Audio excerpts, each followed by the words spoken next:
Nous opérons aujourd'hui le second apport de nos engrais à notre plante d'ananas. Donc, nous avions déjà fait, pour certaines plantes, nous sommes au troisième apport. Et pour d'autres, c'est le premier. Pour d'autres encore, c'est le deuxième aussi. Donc, nous avons certaines plantes, tout premier apport. Pour d'autres, deuxième apport. Et pour d'autres aussi, c'est le troisième apport. Bon, nous n'avons pas encore des plantes qui prendront le quatrième apport parce que nous produisons dans les champs de forêt et le champ déjà ayant déjà une litière assez considérable, nous faisons d'économies, n'est-ce pas, dans les fertilisants, n'est-ce pas, minéraux que nous apportons. Bonjour chers internautes, vous êtes de nouveau sur la chaîne YouTube Investir en agriculture au pays. Nous sommes aujourd'hui en train de vous apporter ce nouveau élément sur la fertilisation. Vous avez ici au sol un engrais NPK et nous sommes en train de faire une composition avec, on fait une combinaison NPK et l'urée, n'est-ce pas, pour emporter nos ananas. Vous savez très bien comme moi que c'est devenu tellement compliqué aujourd'hui d'avoir des engrais simples, notamment le sulfate de potassium. Donc pour avoir un sac aujourd'hui, ce n'est pas vraiment facile. Pour ceux qui ont des grandes exploitations où il faut emporter plusieurs sacs. Vous savez ce qui se passe aujourd'hui avec le coût des engrais et vous savez en même temps ce qui se passe aujourd'hui avec le coût des ventes des fruits sur le marché. Voilà, il n'y a vraiment pas de proportionnalité avec tout ça. Le prix, l'élévation de la cherté des coûts des intrants n'a rien à voir avec le prix des produits qui est vendu sur le marché. Le produit reste la même chose, ça ne varie pas beaucoup, mais au niveau des intrants, c'est plus difficile. Je rappelle qu'il y a quelques années encore, on achetait un sac d'engrais NPK qui tournait autour de 20 000 francs et avec le l'urée qui était autour de 15 000 francs. Aujourd'hui, les engrais sont avec quasiment du simple au double. Il faut donc trouver vraiment plusieurs stratégies pour arriver à économiser vraiment, à faire de façon économique. C'est aussi une stratégie qui est aussi importante dans la préservation et la protection de l'environnement, justement de l'environnement, en même temps aussi la santé des consommateurs. Voilà, toujours savoir quelles sont les doses nécessaires qu'il faut apporter à la plante. D'abord, le type de sol que nous disposons, les éléments nutritifs que la plante dispose, le moment qu'on emporte les plantes, les besoins de la plante, n'est-ce pas, tout au cours de son cycle. Et maintenant, comme les besoins sont déjà connus, maintenant il faut savoir les doses, n'est-ce pas, qui seront apportées, les quantités d'engrais qui seront apportées pour arriver à couvrir, n'est-ce pas, les besoins de la plante en longueur de ce cycle-là. C'est pourquoi nous avons opté, nous aussi, à procéder par ces engrais dont vous l'observez ici. Je suis toujours en train de vous apporter des éléments qui peuvent vous servir pour mieux réussir, n'est-ce pas, dans votre processus de production. Nous avons affaire ici à NPK et donc nous sommes en train de mélanger avec une urée parce que je veux toujours dire dans cette chaîne que les engrais, bien toutes les plantes exigent, n'est-ce pas, les types d'engrais bien définis avec les quantités bien connues. C'est comme un être vivant que nous sommes en train d'alimenter. Bien sûr, la plante est un être vivant. Dans le cas d'un enfant, par exemple, donc il faut savoir sa ration alimentaire à longueur d'une journée. Savoir qu'à midi, il mangera. Le matin, d'abord, il va manger son petit déj. À midi, il mange son déjeuner et le soir, il va dîner. Alors, il faut savoir les quantités qu'il faut emporter à chaque fois pour se rassurer que l'enfant est bien en santé et qu'il grandisse bien. C'est pareil également pour les plantes. Savoir qu'en début de croissance, c'est voici le type d'engrais qu'il faut emporter, des quantités. Et quand on est en train d'évoluer, peut-être mois déjà, pratiquement un mois et demi ou 2 mois, voire 3 mois deuxième apport, il faut savoir les quantités d'engrais qu'il faut aussi emporter, les types d'engrais qu'il faut emporter, comment composer, quels sont les éléments qu'il faut mettre plus, n'est-ce pas, pour arriver à se rassurer que la plante grandit bien, que la réponse est vraiment positive.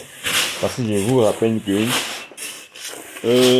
il est question ici de produits, des plantes normalement de bons gabarits parce que en termes de poids, nous produisons pratiquement pour le marché local. Le marché local obéit avec le poids. 3 kg, ça c'est le poids le plus cherché et le plus vendu sur le marché. Alors c'est pourquoi nous nous battons à avoir particulièrement des gros fruits. D'où nous ne blaguons vraiment pas, nous ne jouons pas avec nos engrais.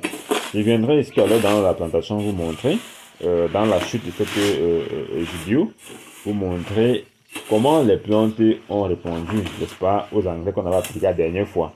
Et quand nous sommes ensemble, quand nous faisons ce mélange-là, vous verrez comment les plantes ont répondu aux engrais qui ont été apportés.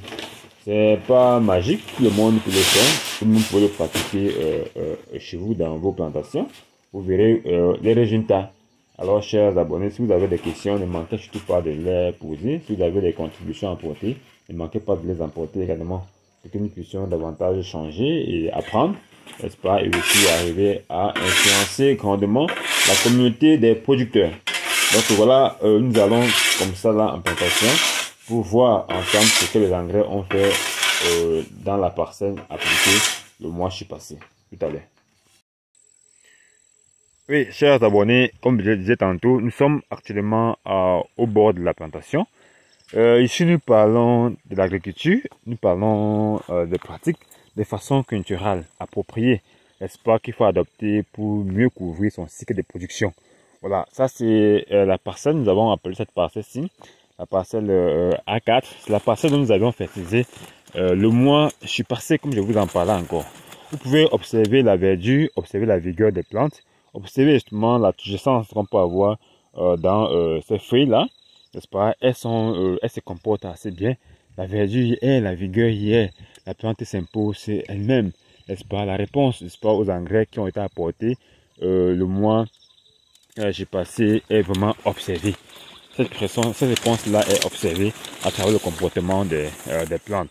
Vous pouvez bien voir comment la parcelle, elle est très belle, elle est appréciable vraiment à voir. Ce sont ces engrais combinés, n'est-ce pas? Nous avons cette stratégie dont nous avons adopté pour accompagner, mais pour mieux suivre normalement nos productions. C'est ça qui se passe vraiment ici. Vous pouvez le voir, ce n'est pas de la magie. Vous pouvez le faire vous-même, n'est-ce pas? C'est pour vous que nous faisons ces vidéos, pour que vous compreniez que c'est possible, n'est-ce pas? Si je te un seul mot, c'est possible. C'est possible. Une seule expression, c'est possible. C'est possible de faire, c'est possible de commencer, c'est possible de réussir. Donc voilà la parcelle, voilà le comportement. Ici nous sommes autour de 9 mois déjà. Nous avons encore autour, ça c'est le dernier apport qu'on doit faire aujourd'hui, dernier apport d'engrais. Nous allons appliquer aujourd'hui. On doit appliquer un 5 grammes d'NPK et immédiatement après le dernier apport, nous allons procéder au traitement d'injection florale qui doit commencer ici là d'ici le 15 de ce mois. Avec ça, nous pouvons laisser la plante évoluer normalement. Vous voyez, la carence est déjà observée. Est-ce que vous savez comment est-ce qu'on voit qu'une plante a besoin d'éléments fertilisants? Voilà. Pour certains, quand ils voient cet état, ils pouvaient se dire que dans la plante se comporte très bien, on peut même laisser encore. Non. À ce niveau-ci, la carence est déjà assez observée. Elle est fortement observée. Je peux déjà voir ici les carences en éléments potassiques. Je peux déjà voir les carences en éléments azotés qui sont déjà assez vus. Les carences en éléments magnésiens et autres, là, le soufre et autres, là, ils sont parfois observés en trace, quoi. Ce n'est pas très important pour nous. Les éléments majeurs que les plantes ont besoin pour pouvoir s'alimenter, bien grandir normalement, sont le NPK, n'est-ce pas, azote, phosphore et le potassium. Et chez l'ananas particulièrement, c'est l'azote, n'est-ce pas, et le potassium. C'est deux éléments majeurs que l'ananas a forcément besoin pour faire un bon développement. Donc, c'est ça justement, c'est ça qui se passe réellement ici. Donc nous avons sur la parcelle d'autres activités qui sont plus ou moins liées aussi à la fertilisation. Vous savez très bien que nous ne pouvons pas fertiliser une parcelle qui est sale, n'est-ce pas? On ne peut pas apporter des engrais dans les herbes. Il y aura une forte compétition parce que les herbes vont consommer les aliments que les plantes d'ananas ont besoin. C'est les plantes d'ananas qui ont un intérêt économique pour nous et non les herbes. C'est pourquoi cette parcelle, on avait déjà engagé le saccage à l'intérieur, ce n'était pas terminé. Aujourd'hui, il est question pour nous que nous la fertilisons parce que vu le régime pluvial, c'est vrai que le ciel est ensoleillé, mais la pluviométrie nous dit quand même que nous aurons les pluies, soit ces jours-ci. Et comme nous avons une pression liée aux hormonages pour le marché de de mars 2024, il est question que nous fassions maintenant, n'est-ce pas? Et les plants, vu les haches, n'est-ce pas, portent quand même un peu d'eau au niveau des aisselles. Ce qui fait que l'élément azoté ne doit pas forcément s'évaporer dans l'air. Elle sera dissoute. Cet élément-là, il sera dissous et rester au pied des plantes, n'est-ce pas, pour attendre les pluies arriver. Alors pour ce qui est de saclage, nous devons forcément sacler. On va absolument retirer les herbes avant d'emporter les plantes. Avant d'emporter les engrais, pardon, autant pour moi. Sinon, les herbes doivent consommer, bien manger les éléments nutritifs que les plantes ont besoin. En même temps aussi, il serait tellement compliqué, n'est-ce pas, d'emporter l'engrais dans l'herbe, parce que les engrais avec les engrais chez les ananas se posent avec beaucoup de précision à l'aisselle de la plante. On ne peut pas le mettre au niveau du cœur. Si la plante n'est pas vraiment visible, si tous les parties de la plante n'est pas visible, nous ne pouvons pas pouvoir respecter cette précision là. On aura tendance à poser des engrais au niveau du cœur, et quand l'engrais se pose au niveau du cœur de la plante stresse parce qu'il y a brûlure, au niveau du cœur. Et la plante stresse grandement. C'est pourquoi il faut forcément sacler. Ceux de la fertilisation, ils vont commencer en haut, au descendre, et tandis que ceux qui sont en train de sacler, il y en a qui sont encore en train d'arriver. Ils vont venir, ils vont bousculer. Ça sera 2 opérations dans la parcelle. Voilà, actuellement nous sommes en train d'exécuter déjà l'application, l'espace, la pratique. Nous ne pouvons rien dire, nous ne pouvons rien parler théorique sans parler également aussi de la pratique. Donc vous observez comment les engrais s'appliquent.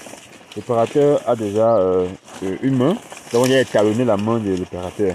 Nous sommes en train d'apporter 5 grammes par plante. L'opérateur, avec son poignet de main, il ramasse l'engrais autour de 50 grammes, n'est-ce pas? Et il sait qu'il doit appliquer chaque fois à environ 10 plantes. Vous-même, vous pouvez l'observer et vous pouvez le compter vous-même. Vous voyez comment ce qu'il est en train de faire. Il est en train d'appliquer l'engrais à l'aisselle. Il applique l'engrais à l'aisselle, n'est-ce pas, de chaque plante, en évitant toutefois que l'engrais se pose dans le cœur. Parce que si l'engrais se pose dans le cœur, la plante va se brûler. Et elle peut même mourir si les quantités d'engrais sont abondantes. La plante peut mourir. Bon, vu l'âge, là, pas question que nous perdons une plante. Nous arrivons à ce nombre de temps, quasiment 9 mois de production d'un d'âge, et nous perdons une plante à cet âge-là. Ça sera une très coûteuse perte pour le producteur, justement. Ça a un impact vraiment économique qui est dur à supporter. Donc, observez comment ça se passe. Il a en main une goutte qui est adaptée pour emporter des engrais. C'est à l'intérieur de laquelle les engrais se trouvent. Chaque fois, il ramasse et il se rassure que chaque plante, n'est-ce pas, reçoit 5 grammes. 5 grammes. Et pour 10 plantes, il doit appliquer tous les 50 grammes dont son poignet de main ramasse.